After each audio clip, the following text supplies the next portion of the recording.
Hello, and thanks for joining us for our financial training ground pop-up on how to pay for college. I'm Jen, a certified credit union financial counselor and part of the community engagement team here at Horizon Credit Union. Today's content is brought to you by It's a Money Thing, a Horizon Credit Union partner. Just some quick housekeeping notes before we get started. Everyone has been muted upon entry and cameras are off. We are recording today's webinar, and please feel free to go ahead and use the chat option to participate and ask any questions that come up. I did put a handout link in the chat here just a moment ago. So if you would like a handout to go along with today's presentation, please feel free to utilize that. We'll dive right in here. So how to save on tuition. That's a subject that is important to every student. So let's dive right in. Here on screen are a few interesting stats about student debt that may or may not surprise you. About 4 in 10 college students have to take out loans to pay for tuition. The average student debt upon graduation is just over $37,000. And today, there are about 44 million Americans that have student debt totaling nearly $1.5 trillion. So, as you can see, if you need to take out a loan to pay for college, you're definitely not alone. You can finance your education the smart way by using this method. First up, free money. That's things like scholarships. Next, your money. Are your parents willing and able to help, or do you have money in savings or maybe an education trust that you could use? And then finally, money that can be borrowed to pay for your education as well, student loans. All right. So paying for your education with free money sounds pretty good, right? Let's look a little bit deeper. The best way to reduce tuition costs is to apply for scholarships and awards. There's free money out there. You just have to look for it. It's not necessarily going to just fall in your lap. Your guidance counselors, school websites, and online searches are the best resources for finding scholarships that you can apply for. Let's take a look at some tips to consider when applying for scholarships. First, don't get caught up in thinking that there are only scholarships for those with the highest GPA or the star athletes. Luckily, there are a wide range of scholarships available. There are scholarships available even based on the degree, field of interest, religious and cultural backgrounds, ethnicity, interests and passions, for students who are parents even, among other designations. I know there's even a scholarship out there for left-handed folks, so lots of options. Next, expand your search. Free money can come from a variety of government, nonprofit, and private sources. Check with your own or your parents' employer to see if they offer any scholarships. Look into professional organizations in your community, like chamber groups, Kiwanis clubs, Lions clubs, etc., to see if they offer any scholarships. And our final scholarship tip is to apply for as many scholarships as you can. And remember that small sums do add up quickly. We know it's tempting to save all your efforts to apply for the scholarships with the largest award amounts. But remember, fewer people apply for those smaller scholarships, and you may have a better chance at receiving a few of those to cover your costs. Applying for scholarships takes time, so make sure that you research which ones you meet the qualifications for and start applying early. Set yourself a goal to apply for a specific number of scholarships each week. Free money is free money, but you won't be eligible until you apply. Maybe a little bit less appealing, but now let's look at how you'd pay for school using your own money or savings. A way to offset some costs during school can be to earn money along the way. If you have a part-time or summer job, consider using what you've saved along with that, what you're earning, to pay for your education and reduce the need for those student loans.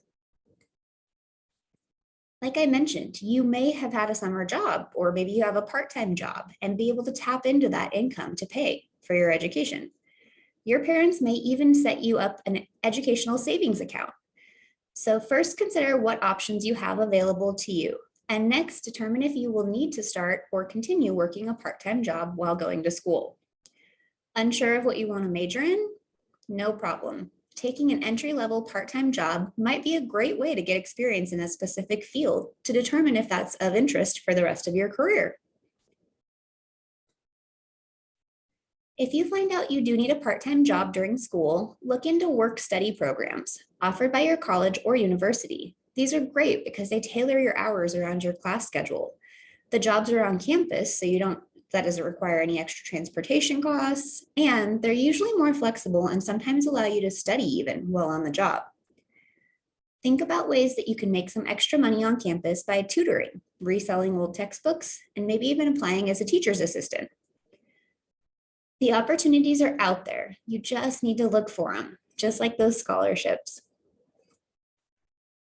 And finally, maybe the least appealing, but very common option of borrowing money to pay for college. So let's look a little bit deeper into what it looks like to pay for your schooling with borrowed money or student loans. The first two options we discussed of accessing free money and using your own money to pay for tuition will reduce the total amount needed to finance your education, thereby minimizing your student loan debt right away. Look into the financing options available at your college or university. See if they have tuition installment plans that allow you to split up your tuition payments into more manageable chunks over a period of time instead of paying the total amount up front. Consider taking your core credits. Those are usually classes taken in the first 1 to 2 years of college for all students at a community or junior college. The cost of those institutions are usually much less than a college or university, and you'll be taking the exact same courses. In the same respect, if your dream is to go to a specific out-of-state college or university, consider taking those core classes for that first 1 to 2 years at a community or junior college to reduce the cost. Or you can even enroll in a Running Start program and maybe even get those core credits out of the way, usually for free also, while you're still in high school. It's one thing I definitely wish I would have taken advantage of if I had it to do over again. Don't be afraid to ask if you can challenge for credits if you're proficient in a subject matter or a specific class. For instance, if you were in trigonometry in high school and you're now required to take a basic calculus class in college, you may be able to test out of that class and earn instant credit without having to pay for it. Yes, we love free. The same goes for those AP classes that you have or might be taking in high school.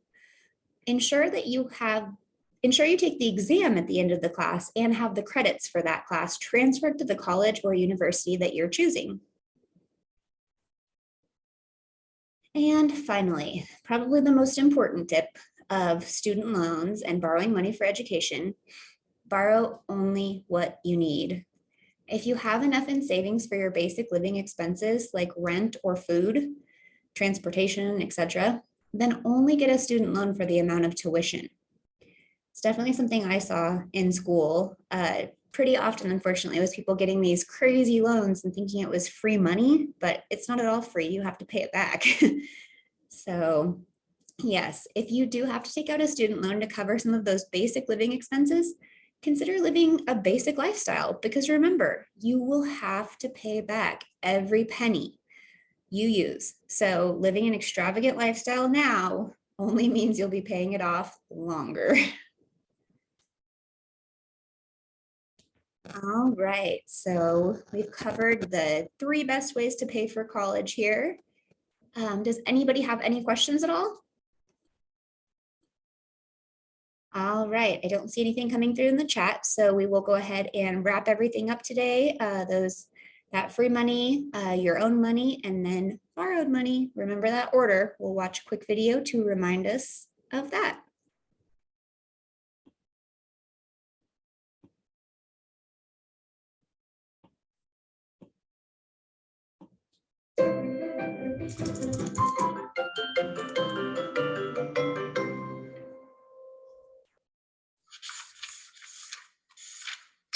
Why does college financing have to be so dang tricky? Shh. And tuition is crazy expensive? Youch. Shh. Here's a step stool when you need one. Tell you what, I'll help you out with your tuition troubles if you stop talking out loud to yourself. Oh, okay, deal. Now, as a librarian, I've seen students come and go, and a lot of them leave college with enormous amounts of tuition to pay back. I'm talking staggering, outlandish dollar amounts. Oh boy. It's a sad story, but you can minimize or possibly even eliminate tuition costs if you're smart about it. Consider taking care of your core credits at a local community college, then transferring to your school of choice to complete your degree.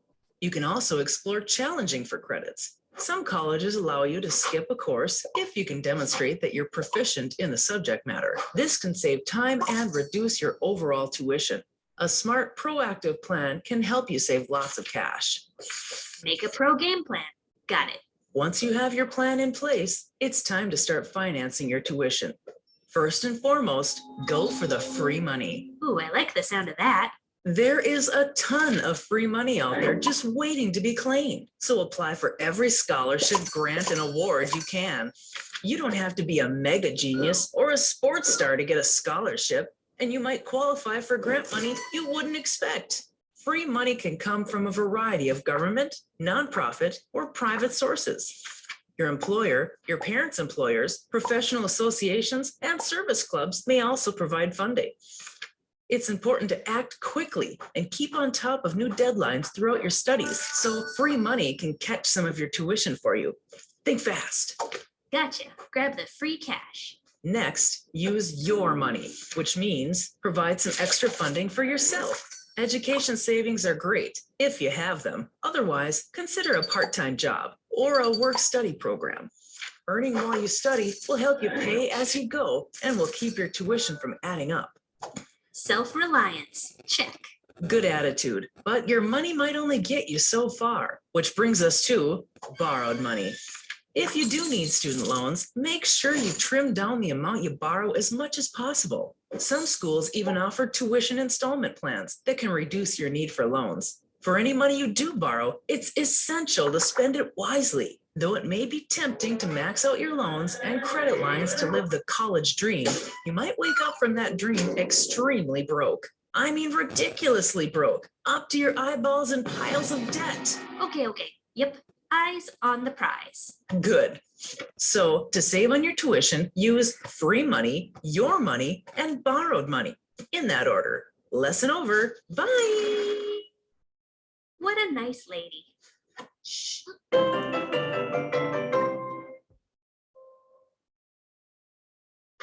Wee! What?